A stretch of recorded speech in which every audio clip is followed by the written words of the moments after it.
किसी को पित्त भी हो और कफ भी हो। अब दोनों के मिश्रण से जो बीमारियां बनती है पित्त और कफ के, उन दोनों को कंट्रोल कैसे करें।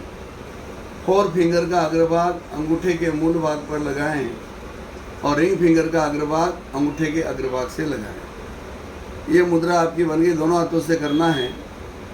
इससे कहते हैं पित्त कफ नाशक मुद्रा। दोनों हाथों से करना चाहिए और पित्त और कफ से रिलेटेड जो भी बीमारियां होती है वो दूर हो जाती है।